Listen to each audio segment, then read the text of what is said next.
Thank you very much for coming to the seminar.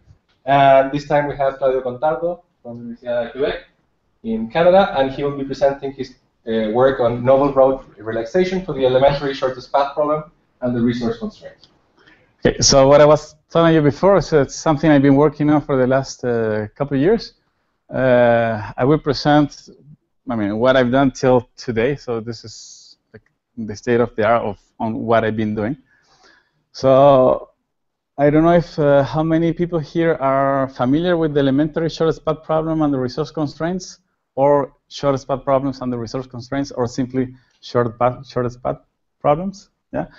So in the shortest path problems with resource constraints, we normally have a central node, normally a depot, okay, and we have customer nodes, and there will be distance between, if we assume this is a complete graph, there will be distances between every couple of nodes. And the thing is, what we want to do, we want to minimize the distance with the additional constraint that there is a capacity, we will say. For now, we only focus on the capacity. So it's, let's say this is a vehicle with capacity of 8. So we want to find the shortest path with the additional constraint that the total demand served along the route doesn't exceed the capacity. So for instance, if we have a vehicle of load 8, this might be a solution of the shortest path problem under resource constraints, a solution that comes from the depot, goes to node 1. Sorry, these are the demands of the nodes. So it goes to this node of demand 1, then goes to this node of demand 2, goes to this node of demand 2, goes back to this node of demand 1, and then goes back to the depot. If we sum up the demands on every node visited along the path, it's going to be 1 plus 2 plus 2 plus 1, so it's equal to 6. So this is a feasible path in the sense that it respects the capacity constraint. Okay. So among all these paths that satisfy the capacity constraint, we want to find the shortest one. You can see here there is a cycle. We all know, well, we should all know, that if all costs were positive, or at least if there were no cycles of negative cost, cycles will not appear. Okay. So why do I put this? Why this solution is relevant in this case is because this problem is very important in the context of column generation algorithms. And in column generation algorithms, the costs here are reduced cost, and they're often negative. So it happens to have cycles of negative reduced cost. So when we have cycles of negative reduced cost, we may have cycles like this. Okay, so it may be optimal to have a path that performs a cycle. Okay, so then there are different variants of this problem. There are the variants with cycles. Yeah. So the shortest path, why is not going to 1 and then come back? It might be. I just drew one feasible solution. It might be. Okay. But why might that be? Because you may have here, for instance, positive cost, and you may have that this has a negative cost, the cycle, complete cycle. Okay, so probably doing this gives you a positive cost, but doing this plus the cycle and then come back gives you a lower cost. So cycles might be optimal. That's the moral of this. Okay, so you cannot go infinite time because you have a capacity. You have a capacity, exactly. So the capacity is very important because that forbids you from cycle to the infinity. Okay? So what I was telling you before, this problem is relevant in the context of column generation algorithms for big routing problems or for scheduling problems, okay? In which there are cycles of negative cost, okay? So in big routing problem, we normally want this shortest path problem that we solve. It's present a feasible solution of will represent routes of some problem, okay? And these routes, we normally want them not to have cycles, okay? We want them not to have cycles, but the problem is, even if we have this, when we solve this problem by column generation, there will be cycles of negative reduced cost. So even if we don't want cycles, the optimal solution of this problem might have cycles like this, okay? So if we don't want the cycles, we will have to delete them somehow, okay? So these are the pros and the cons of having cycles in their routes, okay? Why routes with cycles are interesting, okay? Because the problem of solving this problem that I was showing before can be solved in pseudo-polynomial time by dynamic programming, okay? So it's a dynamic programming, and the proof is, to see that it's solvable in pseudo-polynomial time, is that it's like you will solve a shortest path problem, but instead of having nodes, you will have pairs of nodes and capacity, okay? So you will have a larger graph, and in this larger graph, you have that the problem of this problem here, it's like solving a Dijkstra at the end in a much larger graph, but which is pseudo-polynomial in size, okay? So this is the pros of having cycles. So this is problem is solved in pseudo-polynomial time, and also it provides strong bounds on problems with tight, let's say, capacities. Okay.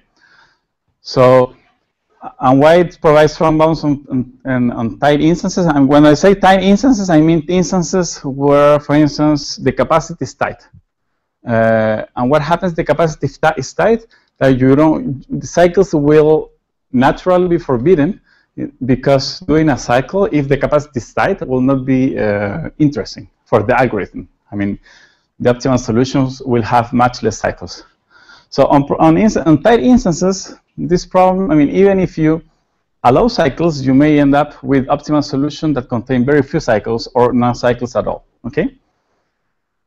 On the counterpart, if the instances are loose, in the sense that the capacities are large, you may end up, and you will normally end up with solutions with many, many cycles. The problem with this is that these solutions, when you embed this into a column generation algorithm for vehicle routing problems, you will end up with very weak bounds. Okay, so you want to solve a linear relaxation of a problem.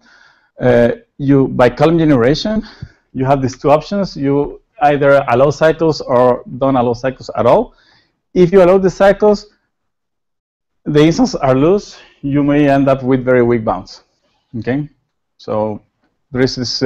So the question is it possible to have something solvable in pseudo-polynomial time that also provide strong bounds on loose instances even? So that's what I've been working on for the last few years. Okay, so I'm going to show you what the dynamic programming for the, just to define the dynamic, to show you that the dynamic programming for the shortest path problem, the resource constraints, is solvable in pseudo-polynomial time. So as I was telling you before, instead of having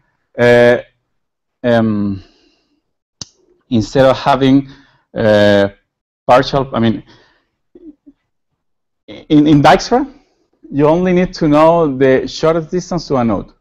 So basically, for each node, you maintain a distance somehow, somewhere. Okay. I forgot to put here an additional field, which is the node. So here now you have labels. We have, it's a triplet actually. It will be the node, the current load, and the cost. Okay. And you want to prefer dominance. You will say that a label L1 is better than L2 if it uses less, it's less of his capacity, and also if the reduced cost is slower. And I forgot to put here, and also if the node if both end in the same terminal node. Okay, so I will compare two. If I'm comparing two labels, two paths that end in the same customer node, I want to compare them. So if the capacity, if the loads satisfy this and the cost will satisfy this, then it's safe to discard label L2. So basically, this is the same as Dijkstra. In Dijkstra, you don't have this. Okay, you only have you only compare by cost. I mean, when I say Dijkstra, I'm referring to it can be for Bellman 4. It doesn't matter. The thing is, you only compare by cost. Here, you need to add an additional field, which is the capacity. So you need also to have this. Okay. So this shows you that basically it's like solving a normal short spot problem on a much larger graph. Okay. Okay. Then we have the elementary short spot problem and the resource constraints, which is the same problem as before, but where cycles are completely forbidden. Okay. This problem normally provides some bounds even on loose instances, which is very good. The normal short spot problem and the resource constraints provide strong bounds, but normally only on tight instances. On loose instances, it's weak. But when we add the elementary constraint, it's normally much stronger. Okay. Problem is, it's not anymore solvable in pseudo-polynomial time. It's NP hard. Sorry, when you're saying loose instances or tight instances, you're meaning on a problem of column generation. That Yes. What I mean. Okay, the question is what do I mean with loose instances? What I mean with loose instances is instances where, for instance, you may fit many customers in a route.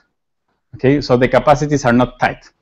That's what I mean. Okay. So it's not the same having routes where you can fit 5 customers than having routes where you can fit 30 customers, 50 customers. There is a difference in what you can do in terms of efficiency, algorithmic efficiency. Okay. So normally problems where you have short routes are much easier to solve. Okay, and problems with long routes are much harder to solve. In particular, when you add elementary constraints, the problem is NP hard, and on tight instances it might not be a problem, but on loose instances it is a problem, and it's very hard to solve. Okay. What is the dynamic programming here? Again, I forgot to put the node, the field with the terminal node. So a path is encoded by the label L. We will be a node I. The current capacity or the current served demand, let's say, the cost, and a set B, which is the set of these nodes visited along the path. Okay. So, for instance, the path L can be a path that starts at the depot, visits node 1, 2, 3. Okay. So, in that case, B will be nodes 1, 2, 3. Okay. It's the set of the nodes that have been visited along the path. Okay. So, when you apply dominance, you will say, okay, a label L1 is better than L2 if it's better in terms of load, so it visits less demand. It's better in terms of cost.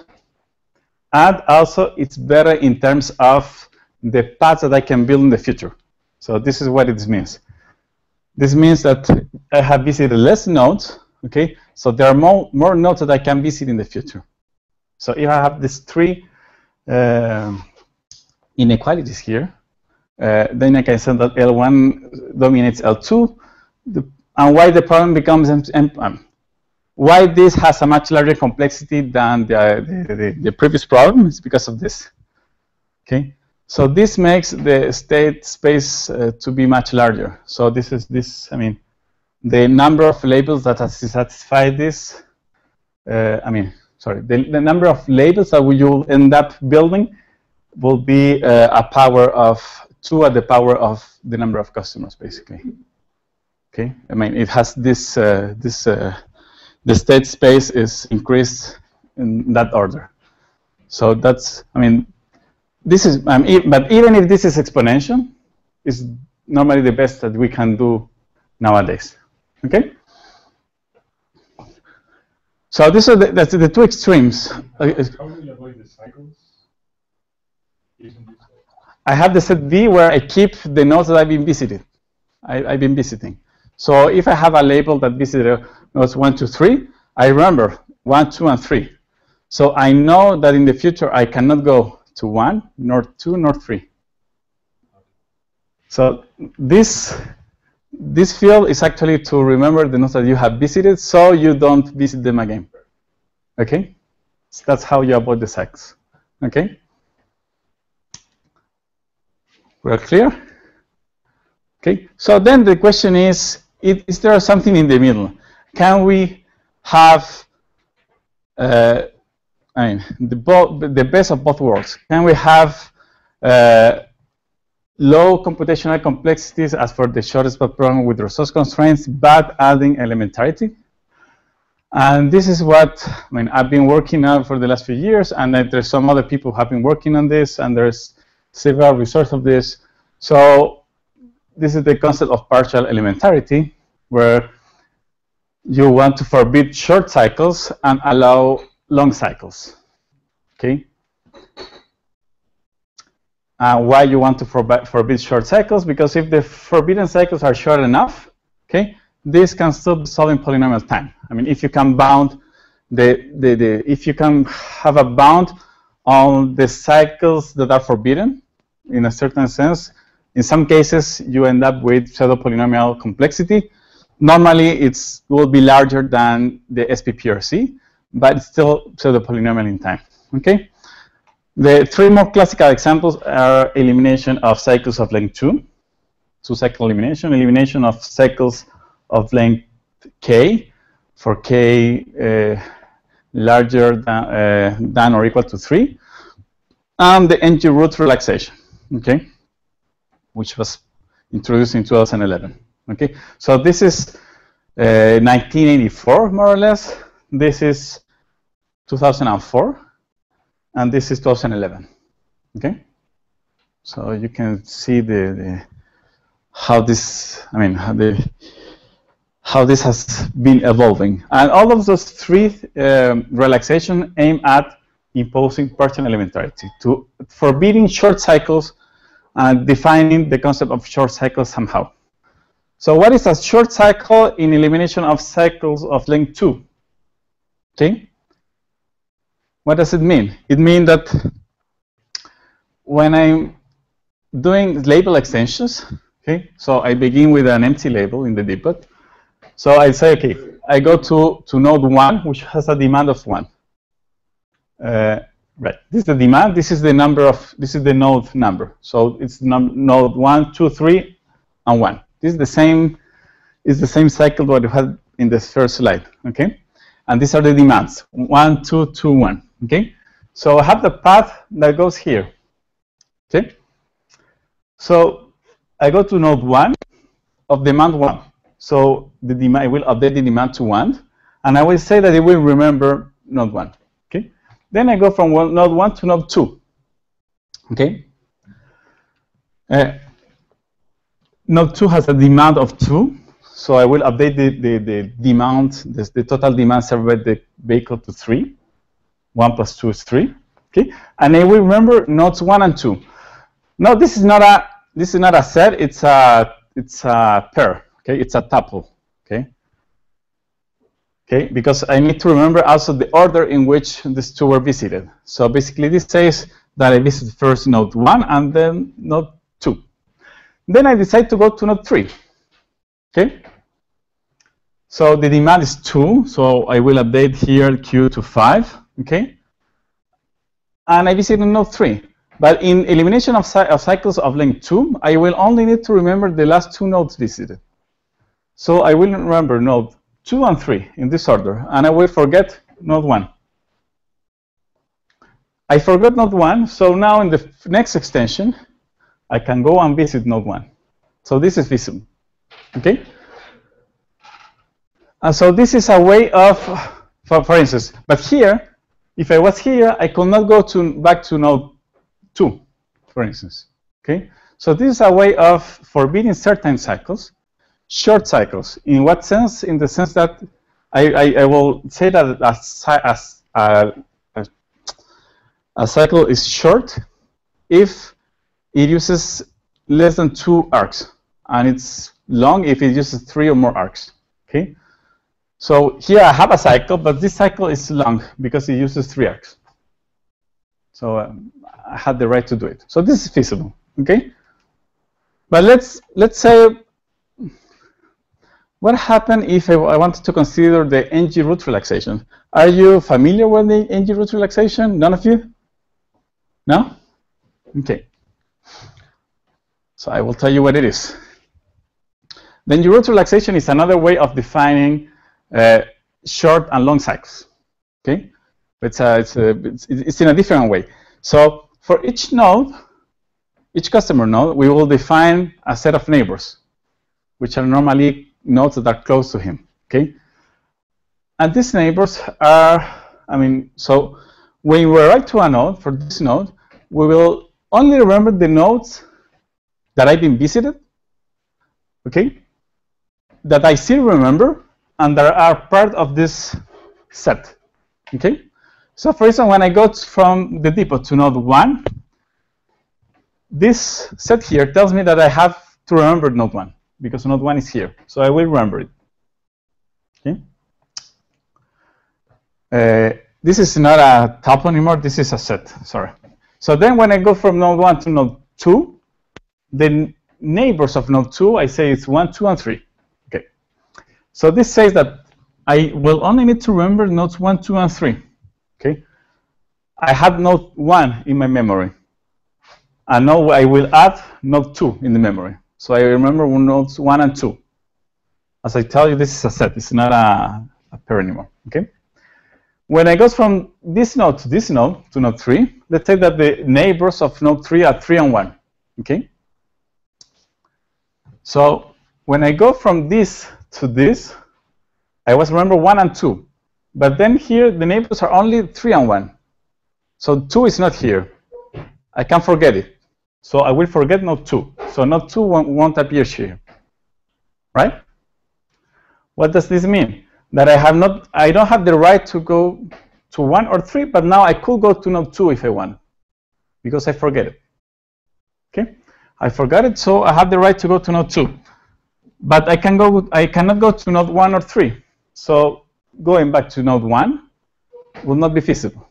Okay? So it's another way of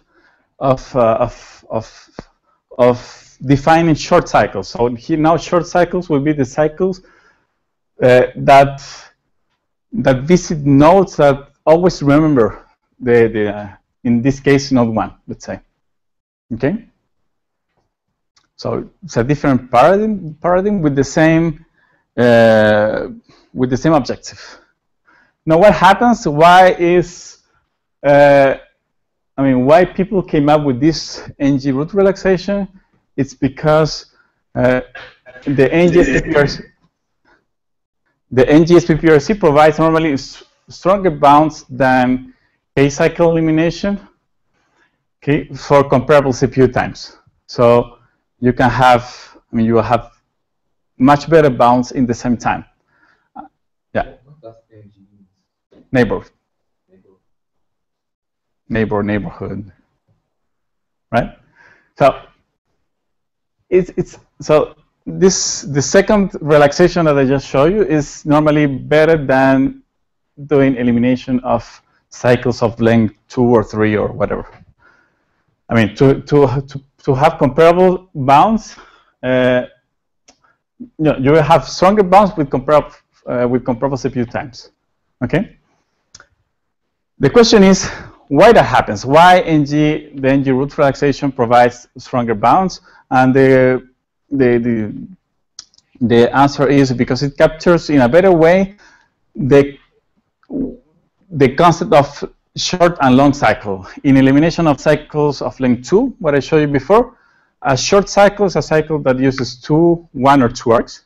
Well, 1 is not possible, but 2 arcs. Okay.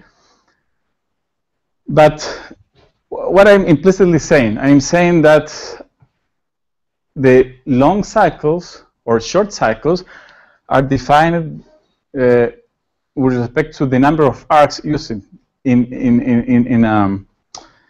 the cycle, okay? But the number of arcs, you can have long arcs, you can have very short arcs, and for the two-cycle elimination, a long arc and a short arc are basically the same. Okay, so it's not very sharp in the sense, in the way it defines the short cycle. So what do we want? And so the NG beats the elimination of K cycle in the sense that it defines in a better way a short cycle. So in the NG root relaxation, the short cycles are actually cycles that visit nodes that are very close to the cycling node. Okay, so it's a distance notion. Okay, the other is only the notion of number of arcs used. Okay, so and the question is it possible to come up with an alternative root relaxation that competes, or even better, collaborates with the NG root relaxation? And this is what I wanted to show you before. So now I begin my presentation. So I try to simplify it as much as possible. Okay. So I will only consider a single resource, tau, which is monotonically consumed along the arcs used by a path. Okay. So let's say the cost. So for instance, if I have a path, okay, let's say I have a cycle that visits node 1, 2, 3, and 1. So I will look at the cost of each of these arcs, okay, and I will say, okay, the length of the cycle is this cost, okay. I will have a threshold, okay, gamma. So I will say that I will forbid all cycles whose consumptions are smaller or equal to gamma, okay.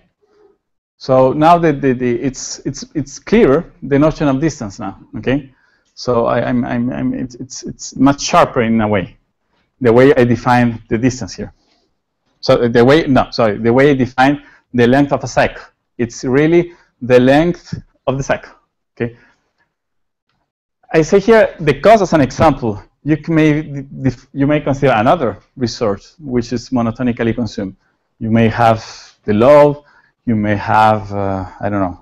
You come up. I mean, you may even come up. I mean, make up a different resource. I mean, this is, we normally use the cost. This is, I mean, it's the most natural thing to consider, but you may consider another resources. Okay, so this is how I define a short cycle. Basically, a cycle is short in this paradigm if whose consumption of the resource is smaller than this threshold. Okay. So now a label will be encoded as, again, I forgot to put the field of the node. So it will be the terminal node, current demand served along the path, cost, the set of nodes visited, and the consumptions on every path, on every node in this B. Okay. So tau I of L represents the consumption of resource tau since the last visit to node BI. Okay. So let's say in the example that I had before, I visit node 1, then 2, 3. Okay. So when I'm at node 3, I'm keeping track of the distance, let's say, of the arcs, the arc 1, 2, and the arc 2, 3. Okay. So this tau here will be this distance. And so how do I use this? Basically, once I exceed the threshold gamma, I can forget the node. Okay. And as long as I don't exceed the threshold, I need to keep having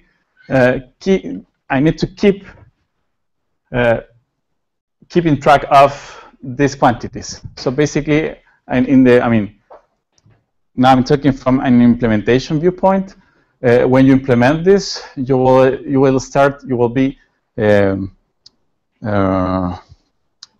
be remembering nodes, and at the same time you will be forgetting nodes. So as you forget nodes, you will be basically, you will start cleaning this set B.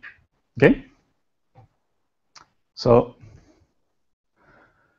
So this is what I call, actually, do I have a name of this? Okay, I call this arbitrary. Let's understand.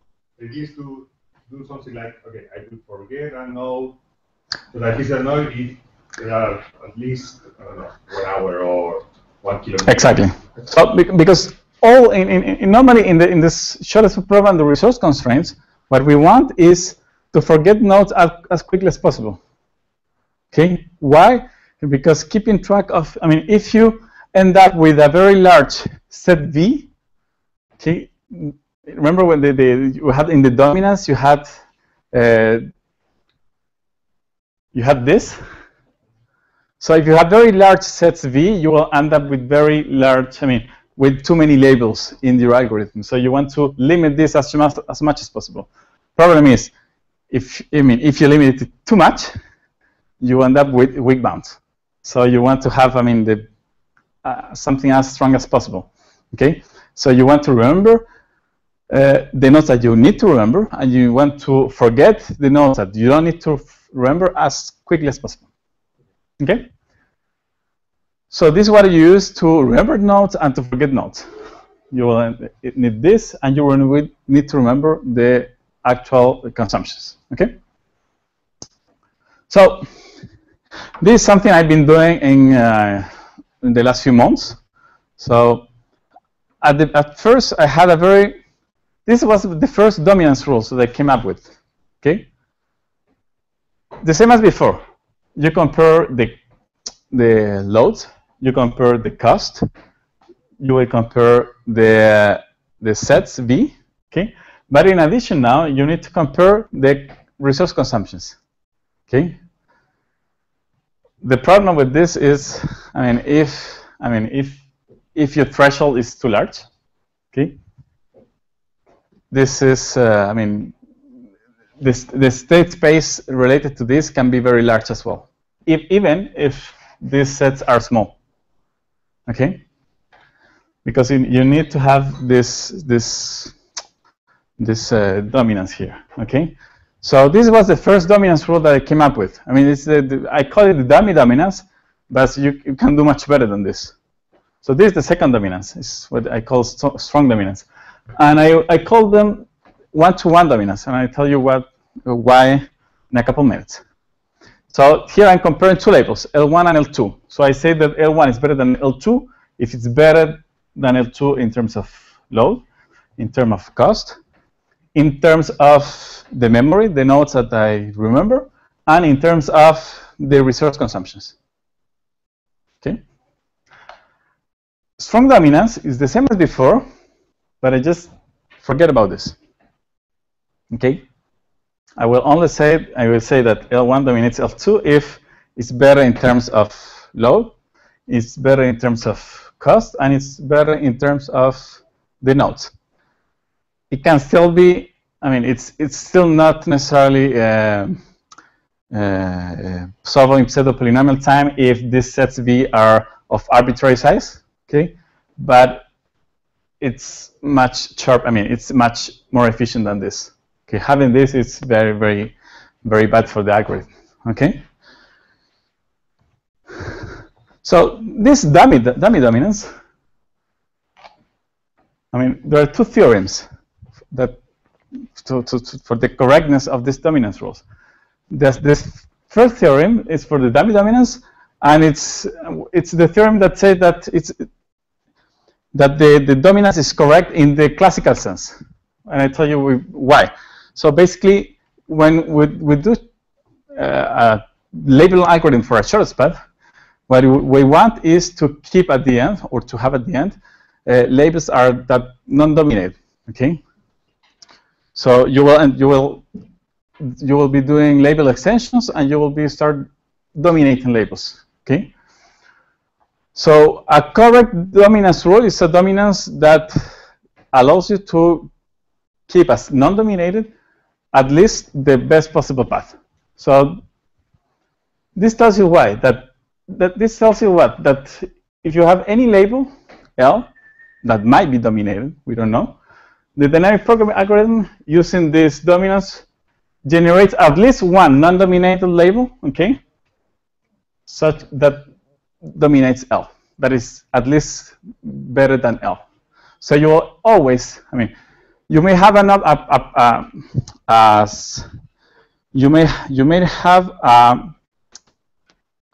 you consider a label, any label, okay? Either you will build this label, or you will build a label that is better than it, okay? So this is what the first theorem says, okay? So this says that basically that you don't, you will not dominate the optimal label, okay? This is what it says. This is with the dummy dominance. Then the strong dominance, the theorem is different. So and this is the nice part of this. The strong dominance, it's not correct in the classical sense. Okay. Now we may not. I mean, we may dominate the optimal RBC label. Okay. We may dominate it. Okay. But what this says is, for every elementary label, you will build at least one label that is better than it. So, an elementary label is a label that doesn't have sex. Okay. So the theorem here says that for each elementary label, the algorithm will be capable of building one label that is better than the elementary one. So what does this mean? So I put you an example. Suppose that you have a solution, but the optimal path with this root relaxation is, let's say, of cost -2. Okay? But the optimal elementary label has cost 0. Okay? So the algorithm may not find the solution of cost -2. Okay? But if we find a solution of cost at least, I mean, equal or lower than the one of the elementary label. So if there is a solution of cost, an elementary solution of cost 0, the algorithm will find a solution that costs 0 or -1, or probably that one of cost -2. Okay? But so the nice thing is the solution of cost -2 may, I mean, you may not find it actually. And why that is that good? Because when you're doing content generation, you want to, I mean, you want to achieve, I mean, to converge as quickly as possible. Okay, and also you want to have a bound as strong as possible. By doing this, you may have, I mean, you may have a stronger bound in a faster computational time, at least in theory. So this, in theory, it's better than this, and it's faster. I mean, it provides a stronger bound, and it's faster. No, so that's why I call this dummy. So it's nobody should code this. Okay. So this is the nice thing. This is better in terms of bound, and it's faster. Okay. So then there is this is what the one-to-one dominance. Now I will show you a third dominance rule, which is a many-to-one dominance rule. But I was started to describe it mathematically, and it was too cumbersome. So I prefer to use this figure to explain you how this works. So let's suppose that you have a path here that remembers these 3 nodes. When I say remembers these 3 nodes, it means it visited these 3 nodes. Somehow they are still in the memory. I haven't been able to forget them. So it means the resource consumption is still below the threshold. Okay. Okay. And I have these 2 other labels.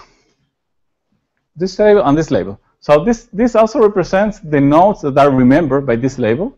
And this represents the nodes that are remembered by this label. Okay? Okay? So in the previous, look at here, in the one-to-one dominance, you need to have an inclusion here. So a label is better than the other if the nodes that are remembered are included in the set of, in the other set, in the set of the other, in the nodes remembered that the other label. Okay? So now I may have paths whose memory are not included here. Okay, look at here. This is not included. This is not included. Okay, so these labels cannot dominate this in the classical sense, well, in the sense that I presented before. But what happens? What will happen if, I mean, let's say this path, remember these two nodes. So, but this path doesn't remember these two nodes. Okay, so I may have a path that goes to this node. Okay. Why? Because this guy doesn't remember this node. So, I mean, the path that remembers these two may go here.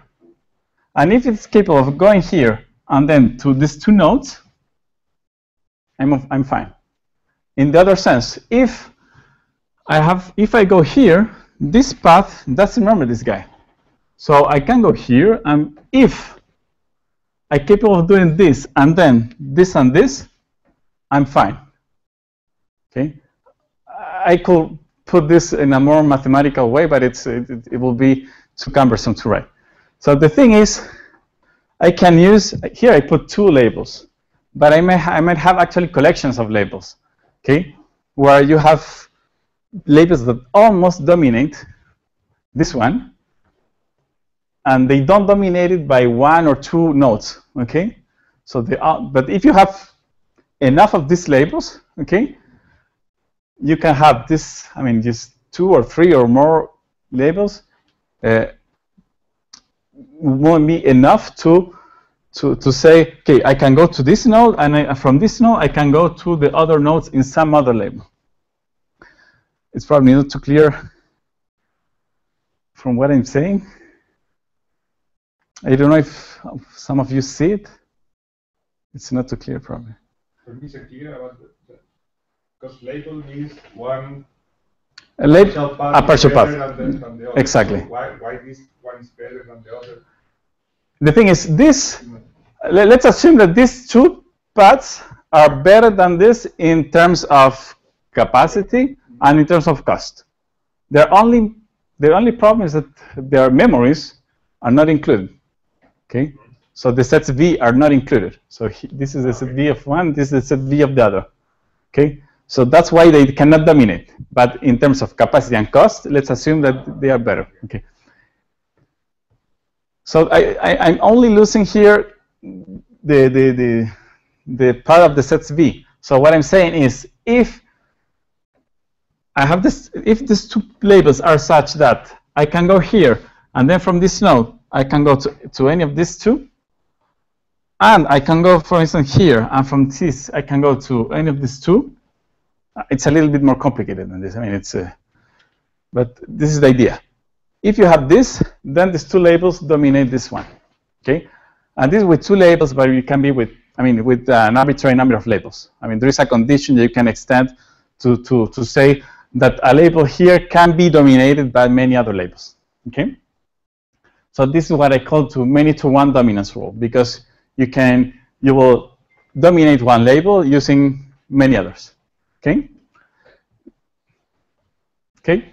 So the correctness now is the same as the dummy dominance in the sense that the algorithm will always using this dominance rule will always achieve the best possible path. Okay. In the sense of the RBCE paradigm. I mean, in the sense of the relaxation. Okay. So it's the same correctness as of that one of the dummy dominance. Okay. And the scary part was checking this. I mean, if I have too many labels, checking this, is it hard to do? I mean, because remember, we're in a label algorithm, and we're done running this dominance rule millions of times. Okay. Many of these times, there will not be dominance. Some of them, there will be dominance. But the thing is, we don't want to spend too much time testing dominance, because, I mean, then we lose performance. Okay? And the theorem says that this dominance rule can be checked in polynomial time. Okay? It's quadratic it's the number of these nodes times, I mean, here it will be 4 times what? Times 2, times the number of levels. Yeah. Okay, this is nice. It can be checking polynomial time. Okay. It doesn't mean that the complete algorithm can be solved in polynomial time. It's just the dominance. Okay. But this is something. Okay. So now, what I've been working also in the last few months is it possible to combine those two things? We showed at the beginning that, well, I showed you that the NG root relaxation is normally much better than the K-cycle elimination. But now we come with this different thing. It's possible to combine them, okay? In which sense? The GSPPRC is good because it provides a sharp way of defining short and long cycles, and also because they limit the size of the memories. Okay? If I have a node that only needs to remember nodes 1, 2, or 3, I know in advance that I can only remember the 3 nodes, and that can be exploited from a computational viewpoint. Okay? You can in advance know which nodes are can potentially appear in the memories. Okay? So it's possible to use this to limit the size of the memories, and use this GSPPRC to limit, the size of a cycle. And the answer is yes, it's possible. So in my current code, I have GSPPRC to actually define, to limit the size of the memories, and then I use this underneath to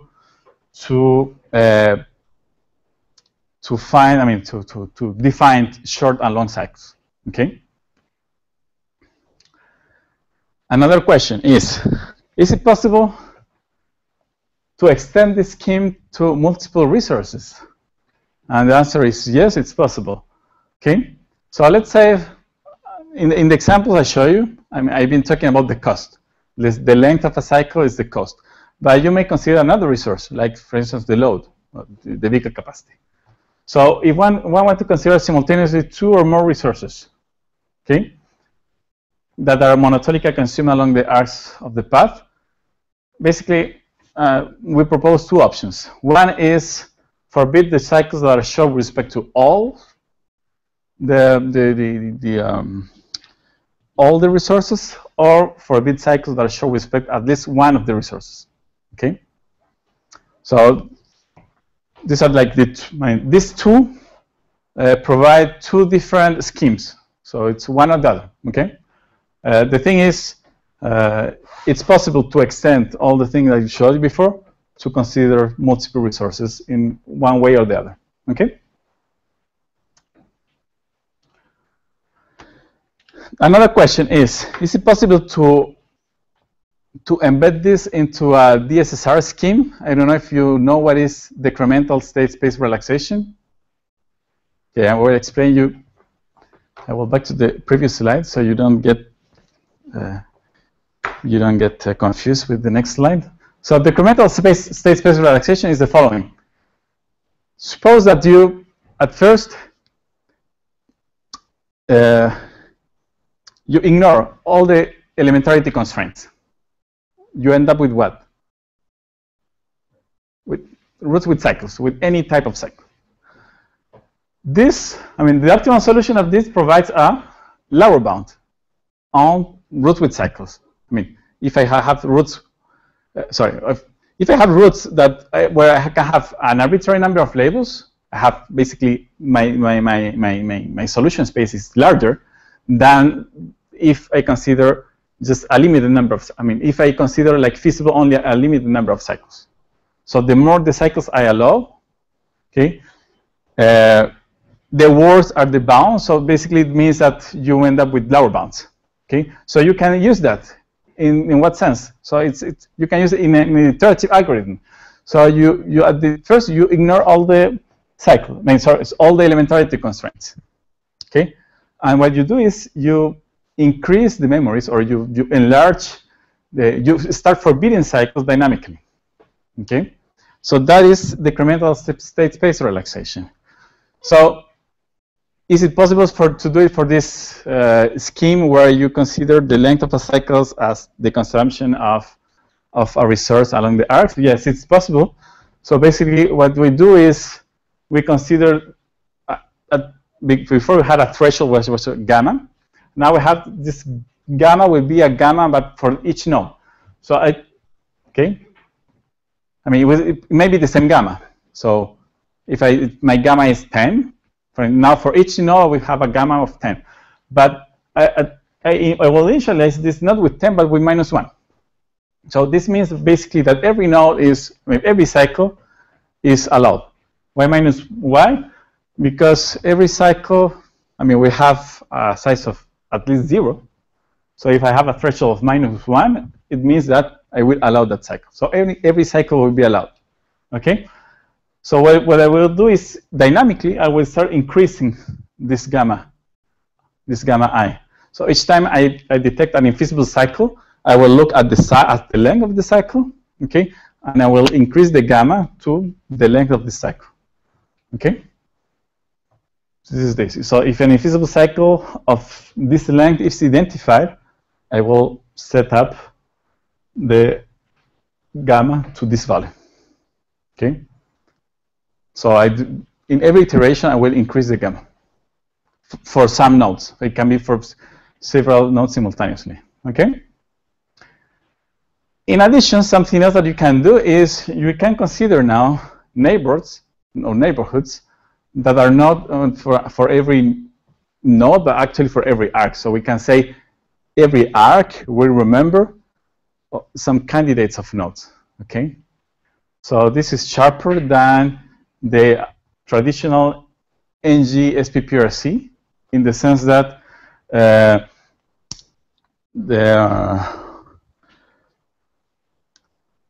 if I detect an invisible cycle, I will only increase the neighborhoods for the arcs that are used in the cycle. Okay, in the original relaxation, okay, I will have I had a neighborhoods that are for each node. Okay, so if I increase the neighborhood for a node, this will increase potentially the memories for all the paths that traverse that node. Okay. And not only for the ones that are used in the invisible cycle that I detected. So in this scheme, it's possible to consider this new kind of neighborhood, which is a neighborhood that is related to an arc and not to a node anymore. Okay. So then one only needs to update the neighborhoods on the arcs and not on the nodes. Okay. So these are some computational experiments. It's still very preliminary. So this is not definitive. Basically, this NG root relaxation, it's very competitive. I mean, it's extremely good, and we will show you why. I only have for 4 instances. In the paper, we have more instances, but these are 4 classical instances that are actually normally very hard to solve. Okay, they're very classical and very hard to solve. Okay, so what I have this is the upper bound. So the optimal solution. Yeah, this is the optimal solution. This vehicle routing product? There's a CVRP for the CVRP, capacitated vehicle routing. Okay. So these are the upper bounds. So actually, this is the optimal solutions. This is the lower bounds associated to the current generation of using GSPPRC. Okay. The number of labels generated, the average memory size. Okay, and the time spent in seconds to achieve this lower bound. Okay, the same for NG plus RBC using the strong 1-to-1 dominance, and this is using the many-to-1 dominance. The dummy 1-to-1 dominance, it's not in my code anymore, so it's not in this table. So as you can see, in most this is only 4 cases, but if you can see this. You can see, for instance, in these 2 instances, that here I will have 10 million of labels. I will build 10 millions of labels. Here it's only 8.8 for similar bounds. It's a little bit lower, but still similar. here I go down from 21.4 to 20.4. It's not an extremely large difference, but still a difference. Okay. Here it's the same, 6.1, 6.1, and here it's a little bit worse. Okay.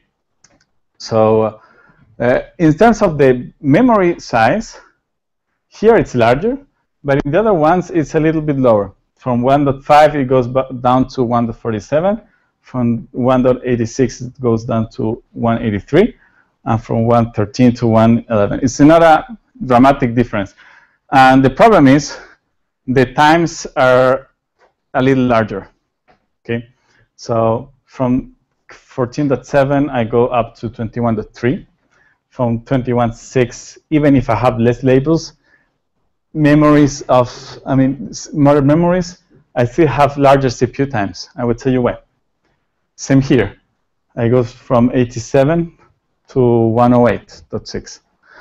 As you can see here, normally this will provide smaller memories, fewer labels, but still, it's competitive, but it's still not better than the original GSPPRC. Can anyone tell me why? Have a guess? Why I'm capable of doing better in terms of this and this, but not in terms of this? Well, the answer is the overhead. In the GSPPRC, and that's why it's so efficient, we only need to remember the nodes that I visit. Here I need to keep track of the nodes, but also the time, the accumulated resource, the accumulated consumption of this resource, okay, for every node. This is an additional overhead to the algorithm. So yes, I have smaller memories, smaller labels, but this overhead makes me spend more time in computing it. For the Manytoone, I can even have smaller average memories, okay?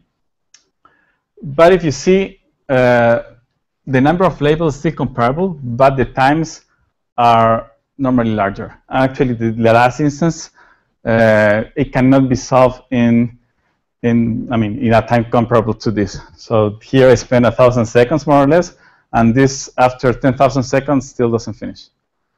So the problem is that even if the dominance algorithm is polynomial in time, it's still not fast enough to make it competitive. So you spend too much. We still spend too much time checking dominance.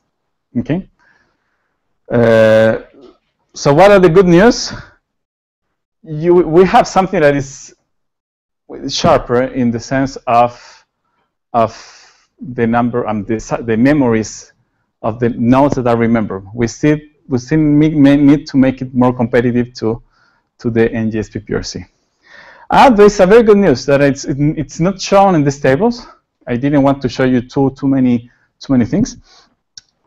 It is that okay. It provides a sharp way of breaking cycles within this decremental state space relaxation framework. And why is this? It's important, even if it doesn't show up in the results. Is that this is the following? I realized that why the GSPPRC is faster, because there is not the additional overhead of remembering the consumptions, but also because dominance at the end of the day is not that important if you have a good fathoming rule. Okay, there are two things in the label algorithm that I didn't talk about fathoming rule, but you can delete labels using dominance, and you can delete labels using a fathoming rule. You can estimate what will be the final lower bound, also the final reduced cost from extending a path. And if you can prove that the lower bound exceeds some threshold, you can just remove this label. So when you do column generation like this, you normally put that threshold to 0. Okay, so you say, okay, if this lower bound exceeds 0, I just can't forget it. Okay, so in the current experiments, you can see that when the fathoming, let's say, when the fathoming rules dominates the dominance, I mean, the fathoming rule is capable of deleting more labels than the dominance, then doing dominance doesn't pay much, okay? The thing is, there's some parts where you cannot do this. I mean, where the fathoming rule does not dominate the dominance, which is, for instance, when you want to do what is called variable fixing. There's a way of fixing arcs based on solving a dynamic programming algorithm, but the problem is in that dynamic programming algorithm, you cannot set the threshold to 0 anymore, but you will need to set it to the gap. So if the gap is large, you can still dominate a lot of labels, but then the dominance, I mean, the fathoming will not be as efficient as the dominance. So what you can see here, in this line, and what I want to highlight is that when you do variable fixing, this RBCE thing is normally much faster than NG root relaxation. Okay. The thing is, in the current experiments that I'm doing, I only do it once at the end. But if you wanted to do it more times, you will. I mean, it's. I think that you may spend a lot of time doing it with NG root relaxation, and you will spend a lot of less time doing it with RBC GSPPRC. Okay. So this is the major drawback, the additional overhead of storing the resource consumptions that I just said. Okay. This is the thing I was just telling you. So it performs best when dominant is more important than fathoming. Okay. So based on completion bound. So it still needs to be polished to reduce the effect of the overhead. There's another. All right. So there are two cases in which actually fathoming is not as efficient. One is when you do variable fixing. So you need to set the gap, and you need to set the threshold to the gap, which that will be something positive, and so the fathoming will not be as effective. And the other one is when you start adding too many cuts. In big routing problems, you can have capacity cuts, and there are many cuts that can be added to the master problem, and some of these cuts, in particular, some cuts called subset row cuts or click cuts. When you put them into the problem, they are very, very efficient, but the drawback is that they make the fathoming much less efficient. So in that case, I think, and you still have to test that. My guess is that then probably RBC, SPPRC will probably dominate NG root relaxation. So basically when the fathoming is not as effective. Now we have a framework which is very good for dominance, better than NG, okay? But actually in the experiments I showed you before, dominance is almost not used. It's dominated by fathoming. So this is what I've been doing the last couple of years. So thank you very much for your attention.